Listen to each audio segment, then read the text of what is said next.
Hey everyone, it is Evan here from the Trade Risk on Tuesday, August 27th, here with a midweek market recap video. We're going to cover all of the major markets and the current market environment. So we got a lot of the same chop going on this week and today, so I'm not going to make this too elaborate of a video because a lot of the same comments and levels and discussions we've been stating now for the past couple of weeks all hold the same. But let's run through our dashboard first. Let's take a look at the major indices. They were all lower today. IWM underperforming 1.46% to the downside. Look at the Qs here, almost flat on the session, and both the Dow and the S&P 500 in between those two extremes. On the 5-day change numbers, we are still in firmly negative territory, and we are below the 10 SMA and 50 SMA in all of the major indices. We are also below the 200 SMA in just the Russell 2000. Now, if we scroll down and take a look at sectors, it is still mostly to the downside and red here over the past 5 days. Energy, semiconductors, biotech, all down approximately 3% over the past week of trading. And on the upside, we have utilities, we have staples, and we have discretionary, which are up about flat, and then the XLU up about 1% over the past 5 trading sessions. If we look at major markets, we got the VIX here, 14.5% to the upside, followed by silver and gold. And on the downside, we have oil, we have the S&P 500, and we have emerging markets. Now, let's get into the charts here. Take a look at what's gone on. This is the weekly picture of the S&P 500. This is also the cash market.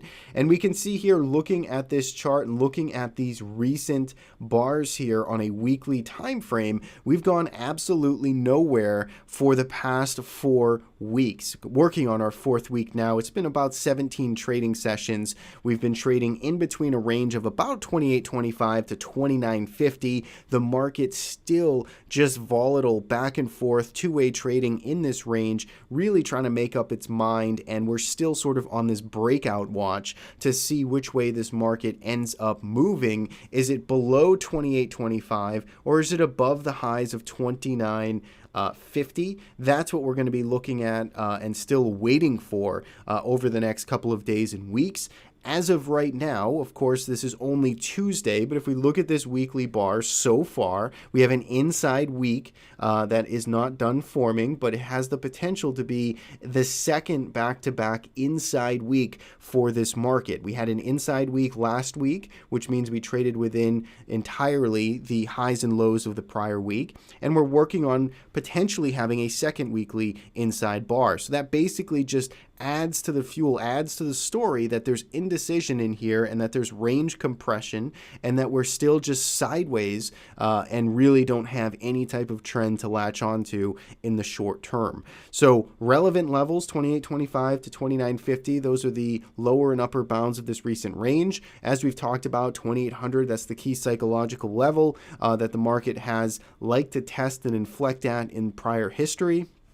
Below that, we have some type of measured move, which we discussed in last Friday's video, all the way down to 27 about 32, which brings us to the approximate June lows and would be kind of a one-to-one measured move if we look at this impulse leg that started back on the beginning of August down to this low here of 28.25. And if we project that again, we get to about these lows here. So those are the things that we're going to be paying attention to. Same things we've been discussing over the past couple of weeks. So as of now, the environment and structure has not changed. So whatever sort of positioning you've been in, whether it's defensive, if you're a day trader, you're enjoying it, you're having fun, you're looking at the ranges and you're hopefully taking profit out of the market.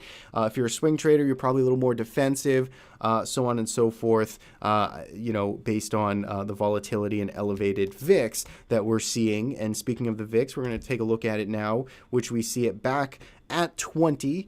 We were above 20 for most of today. We closed around 20 again for the VIX. So again, tells us a story that ranges are widening out a little bit. There's some fear in the market, and we should expect a little bit higher than historically average volatility out there in the market.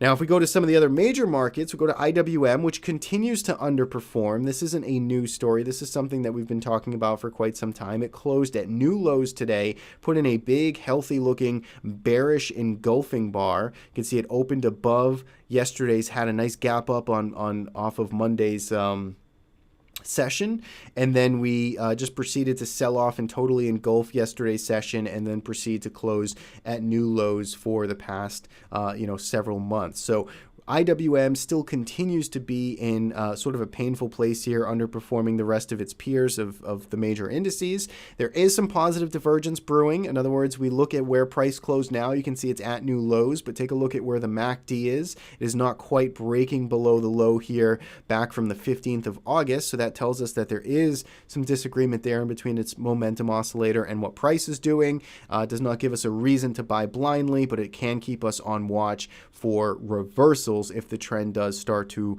move in the other direction. If we look at the NASDAQ 100, this was definitely the brighter spot in the market today. You can see it did gap up and not hold those gains. It did go negative, but just marginally so, minus 0.2% on the session. We're still holding up above, Friday's lows. We're still well above, in fact, all of the recent lows in this range. We're back to basically the middle of this range, and we do have that positive momentum divergence here. Again, it's still kind of a sloppy story here. It's really trendless and volatile, generally speaking, but it's at least not breaking to new lows like the Russell 2000 is. It's holding up a bit better and trying to perhaps firm up. So that is really the landscape there. It's the same MO, range-bound behavior, sideways price action. Nothing has changed. Well, let's keep an eye on the Russell 2000 now going into the end of the week and further to see if these if these losses accelerate to the downside this week.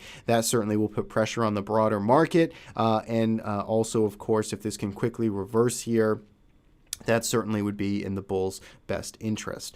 Now, if we go to some of the other major markets for today, if we look at TLT here, this was quite grabbing a lot of headlines again as this was back off to the races. You can see on the weekly chart is still quite vertical and extended here to the upside from real historic measures.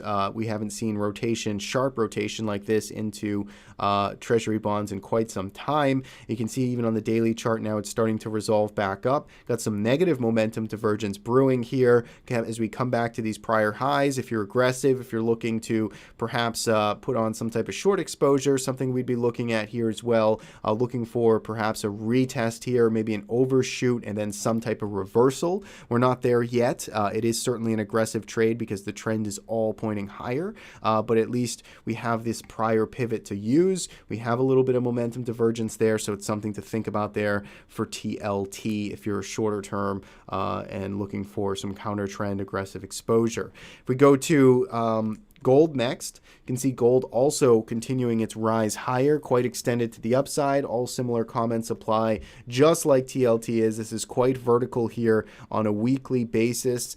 Trend and momentum all pointing sharply higher still, but it is a tough chase. Got some negative momentum divergence there on these new highs, but right now rotation continues to favor these defensive asset classes as the sort of stock U.S. market uncertainty continues. And silver also getting really parabolic here, seeing a sharp move higher, 3% to the upside. You can see this big move it had last Friday, followed it up on Monday with a gap higher, and then followed it up again here on Tuesday. Heavy volume. We're quite extended. MACD is moving towards new highs, but the trend is, again, sharply higher, and momentum favors the bull case here as well. Finally, if we look at energy, we'll go to USO. USO here on the week is up about 2%, but you can see it's pretty sideways sloppy picture as well. It did manage, or is at least attempting to hold on to this $11.15 area. It had a tough finish to the week with this gap down and close of about 3% lower on Friday.